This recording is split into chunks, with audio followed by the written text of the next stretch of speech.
we're going to talk about a herb that is everywhere, and that's thyme. And it's a really super interesting herb. It's definitely another 2020 herb, and you don't use it in high dose either. So of course it's absolutely perfect to go in the herbal remedies where we want to keep it quite a low dose herbal. And you can use it fresh from the plant, of course. It can go in the cooking, and of course you can use the dried. And the thyme as a herb is just phenomenal.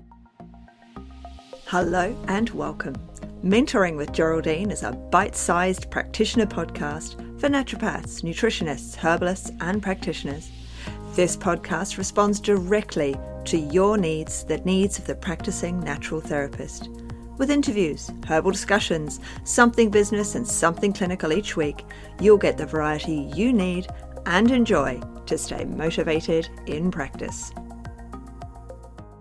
Hello, everybody, and welcome back to the Bite Size Podcast and Mentoring with Geraldine. And I'm very lucky to have Christine from the Herbal Extract Company in Sydney with us again today. And we're going to talk about a herb that is everywhere and that you've all got in your garden, or if you haven't got it in the garden, the neighbour probably has, and that's thyme. And it's a really super interesting herb, and it's one that I think is every herbalist has on their shelf. And, mixed with the other herbs is amazing remedy. So tell us about it, Christine. It's very exciting. It's got lots of stories. And Yes, it does. I mean, it's traditionally, as you said, it's part of every herb garden. Even the most modest herb garden will have thyme in it. And it's got such a wide reputation, not just medicinally, but culinary as well. Yeah. I mean, I have raw material here, and everyone will probably recognize this from their spice rack as well. Yes, got to put thyme in everything. And, so it has this wonderful aroma and reminds me of breakfast mushrooms or something. The culinary.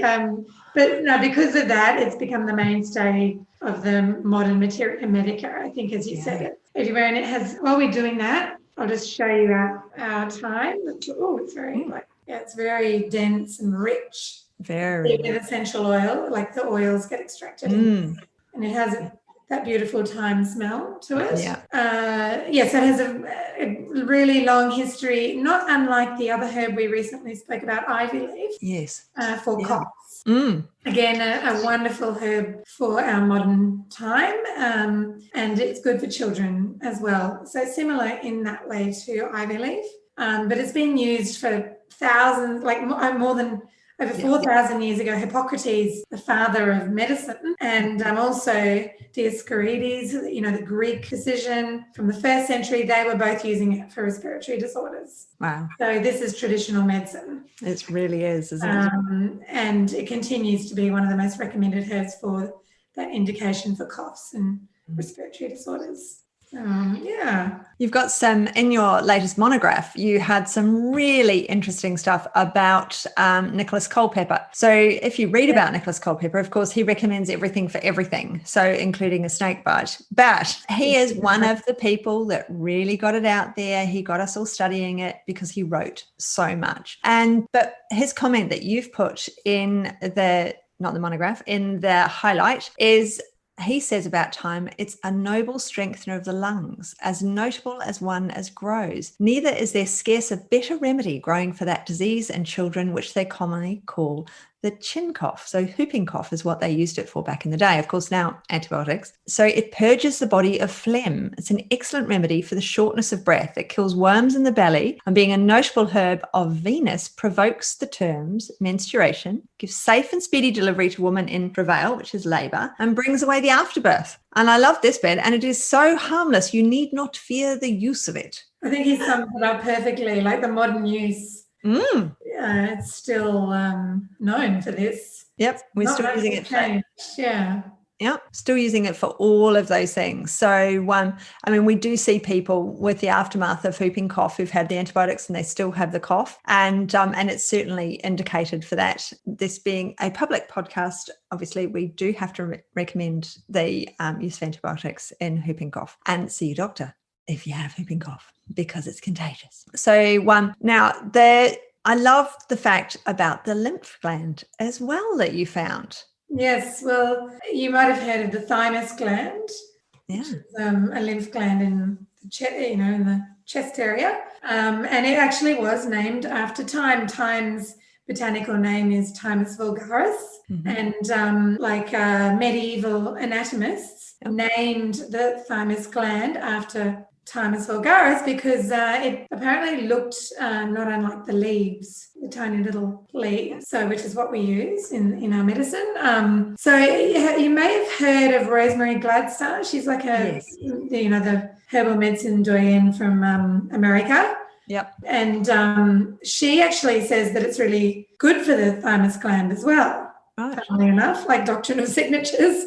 Yes. Which is the primary gland of the immune system. And she said you don't hear about it much because it atrophies as we get older. From about 13 to 14, it starts to shrink. However, she says that the thymus gland's said to school, to teach, it's a quote from her, to train the helper T cells, which are arguably the most important cells in adaptive immunity. So when we are exposed to something, adaptive immunity is activated by pathogens, and the T helper cells are the most important part of that immunity. So the thymus gland is there to school and teach and train the T helper cells from our adaptive immunity system. And she said, so basically how to fight infection and deep-seated infection. So that's what the thymus gland is for, and thyme is very good for the thymus gland. So she said, it's the best herb for colds and flus and fighting infection. So she says one can never have too much time, and I mean that literally as well. I think this plant is really way underused in our modern materia medica and in modern herbalism. She said it's prolific, it's sustainable, it grows easily in all climates. We have so many different varieties. It's beloved by pollinators. Why wouldn't we have it? Yes. She uses thyme a lot, and because she feels it's abundant, and she says it's a herb of our time. Yes, a herb of our time. And the thing is, it's definitely another 2020 herb, and you don't use it in high dose either. So, of course, it's absolutely perfect to go in the herbal remedies where we want to keep it quite a low dose herbal. So people who are complaining about the flavor, or children who don't want to drink it. So it's a really good one to have as part of everything, as part of your foods. So, all through winter, of course, people put it in their soups and they put it, in the summer, I guess they put it on their pizzas when they eat pizza, obviously with a gluten-free base. We'll just mention that. It's been around for 4,000 years, and it was on the papyrus as well from the Egyptian. So it really has been out there and saying, hey, you need me. And it grows so easily. I mean, I've got 2 different ones in my garden at the moment. So, and you can use it fresh from the plant, of course. It can go in the cooking, and of course you can use the dried. And the thyme as a herb, Thymus vulgaris, is just phenomenal. It's just a brilliant herb. Great in a herbal cough mixture.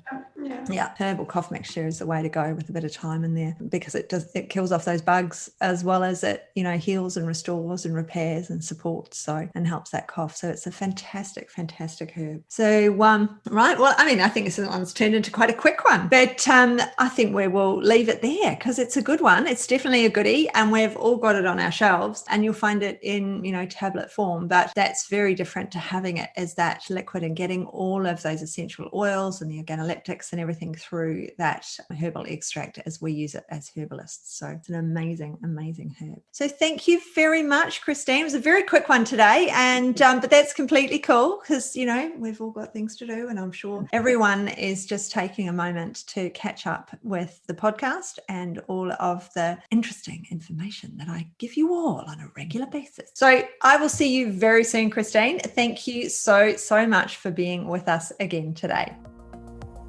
Thanks so much for joining me today. Don't forget to rate, review, and subscribe to the podcast for the weekly episodes. If you'd like even more support and learning, then the Academy is for you. Here you'll find part 2 of the herbal discussions, more clinical learning, and case studies to support your clients in practice. Bye for now.